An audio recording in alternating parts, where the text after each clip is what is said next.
Ang may pandinig ay makinig. So, paanyaya ng kung may kapal, hindi na bago sa amin. Ang talinhaga ng mag-aasik at ang talinhaga ng iba't ibang uri ng lupa. Mayroong matitigas, mababato, dawag at mabuting lupa. Mayroong mga katigasan ng ulo, ang mga mababaw ang kanilang pagtanggap sa mabuting balita, ang mga nagpapadala sa mga alalahanin ng daigdig na ito, at ang mga tumatanggap na buong buo sa salita ng Diyos. Yung mga uri ng lupa na nawa ay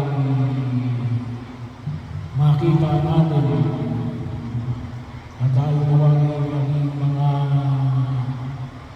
mabubuting lupa.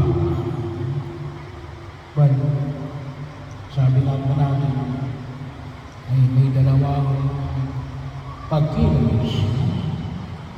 Kung tayo ay mabuting lupa, dapat minimintay natin ang pagiging mabuting lupa. Kasi kapag hindi natin minimintay yan, baka maging daanan din tayo, bato, kundi kaya ay madawang bahagyo. Kaya kung gusto po, alam na alam ay ng buhay ng mga magsasaka, yan ay ang pagsasaka ay bagaman sabi nga natin, hindi mo binababaran na, pero kinakailangan araw-arawin mong dadalawin yan. May bahagyo na kinakailangan natin pangalagaan. At kung sakaling man tayo ay hindi mabuting lupa, pwede naman natin i-work out. Kinakailangan natin gawin na mabuting lupa. Sapagkat iba-iba naman tayo. Kahit yan ay daanan, dawagan, batuhan,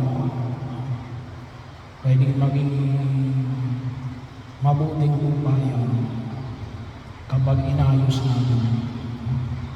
At isa yung maliwanag, alin yun? Yung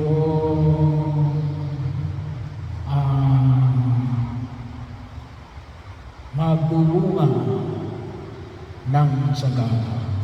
Sa lumang tipan, nakita natin ang patuloy na pangangalaga ng Diyos sa bayang Israel. Yung kanilang paglalakbay mula sa Egypto patungo sa lupang pangako. Bahagi yun. Sabi nga natin kapag sinabi natin lupang pangako, kasi tayo, yung pagkaunawa kasi natin sa Israel, sabi nga may nagtanong sa akin, Father, saan nakatira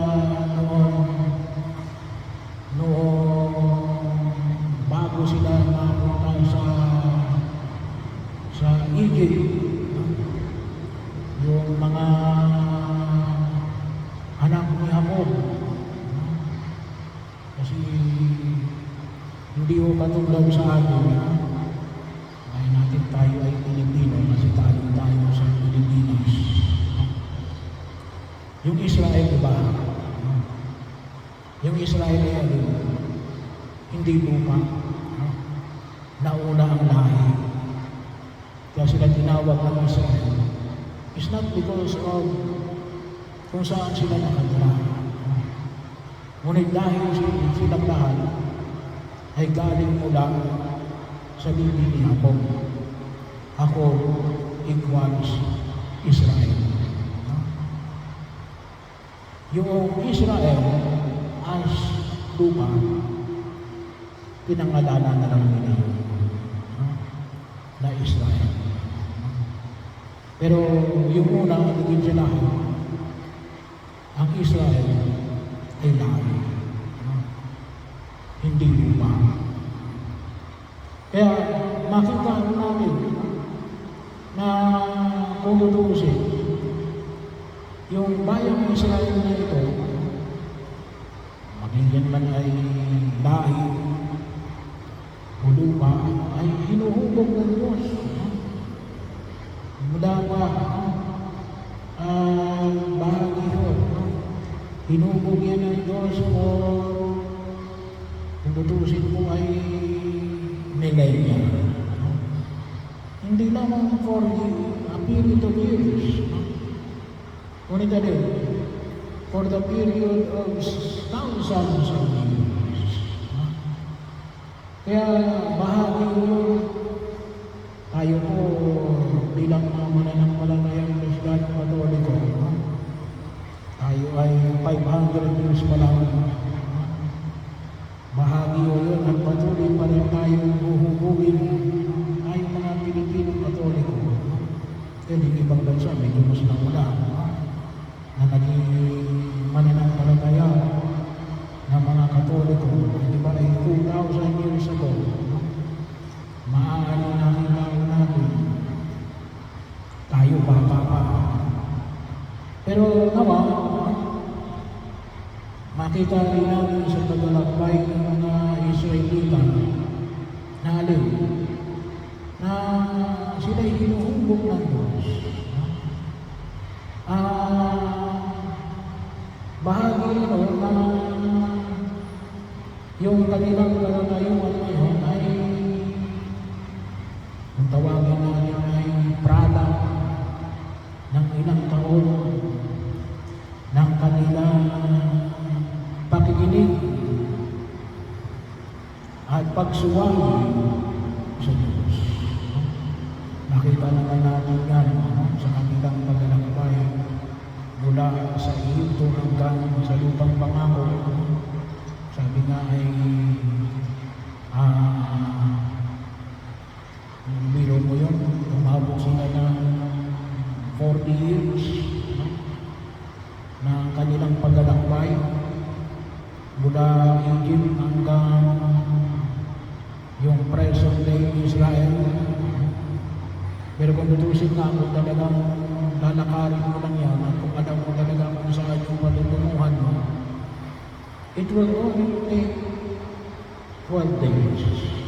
12 araw. Pero yung ganun, sabi nga natin,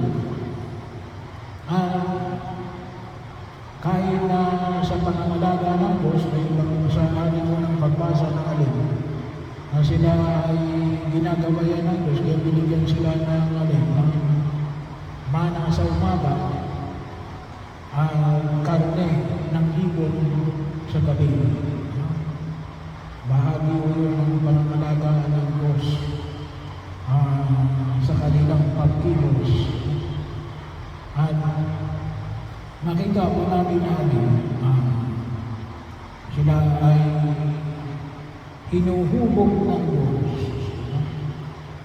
sa pamagitan ng mga taong ipinagkaloob ng Diyos sa kanila para maging mabuting lupa na managana. Bahagi yun. Manawa ay sana rin makita rin natin. Ako nga, kung tutusin mo,